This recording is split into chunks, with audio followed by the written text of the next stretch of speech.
400 पार का दावा करने वाली बीजेपी इस बार लोकसभा चुनाव 2024 में बहुमत भी हासिल नहीं कर पाई है। बता दें कि प्रधानमंत्री नरेंद्र मोदी का यह तीसरा कार्यकाल है। उसके बाद प्रधानमंत्री कौन बनेगा, यह प्रश्न लोगों के मन में बना हुआ है। इस लिस्ट में 2 नाम सबसे शीर्ष पर हैं, जिसमें योगी आदित्यनाथ और अमित शाह का नाम लिया जा रहा है। सर्वे के मुताबिक योगी आदित्यनाथ और अमित शाह का नाम शीर्ष पर है। चलिए जानते हैं कि देश का अगला प्रधानमंत्री कौन बनने वाला है। पिछले कुछ महीनों में बीजेपी ने महाराष्ट्र, हरियाणा, दिल्ली में चुनाव जीते हैं, जिससे विपक्षी इंडिया गठबंधन को काफी बड़ा झटका लगा है। एक ताजा सर्वे सामने आया है कि यदि अभी लोकसभा चुनाव होते हैं तो बीजेपी अकेले दम पर बहुमत का आंकड़ा हासिल कर लेगी, जबकि कांग्रेस की सीटें काफी कम हो सकती हैं। इसके अलावा सर्वे में प्रधानमंत्री नरेंद्र मोदी के उत्तराधिकारी के बारे में भी पता चला है। सर्वे में यह सवाल पूछा गया कि नरेंद्र मोदी के बाद किसे अगला प्रधानमंत्री बनाना चाहिए। इस पर केंद्रीय गृह मंत्री अमित शाह और यूपी के सीएम योगी आदित्यनाथ के बीच कड़ी टक्कर देखने को मिली है।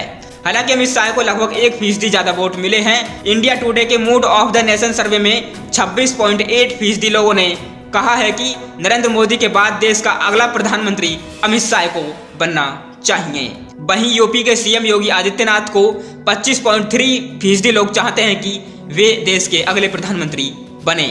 इसके अलावा नितिन गडकरी को 14.6% लोग, राजनाथ सिंह को 5.5% लोग और शिवराज सिंह चौहान को 3.2% लोगों ने वोट दिया है कि वे इन्हें अगला प्रधानमंत्री बनाना चाहते हैं। इतना ही नहीं, सर्वे में लोगों से यह भी पूछा गया कि देश का अब तक का सबसे बेहतरीन प्रधानमंत्री कौन है।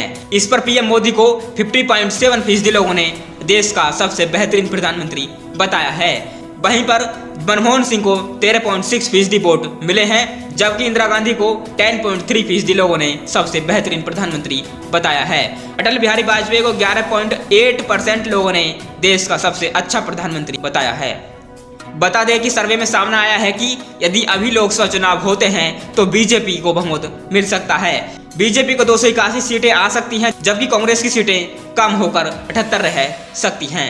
हाल के आम चुनाव में कांग्रेस को 99 सीटों पर जीत मिली थी, जबकि बीजेपी को 240 सीटों पर विजयी रही थी। बता दें कि यह सर्वे सी वोटर एजेंसी ने किया है और इसमें 2 जनवरी से 9 जनवरी के बीच लोगों से उनकी विभिन्न मुद्दों पर राय ली गई है। देश की सभी 543 सीटों पर 54,418 लोगों से बातचीत की है, जबकि पिछले 24 हफ्तों में 70,000 से ज्यादा लोगों से उनकी राय ली गई है। सर्वे एजेंसी का दावा है कि उसने यह सर्वे करने के लिए 1,25,123 लोगों से बातचीत करके उनकी राय जानी है। दोस्तों, प्रधानमंत्री की लिस्ट में 2 नाम सबसे आगे हैं, योगी आदित्यनाथ और अमित शाह।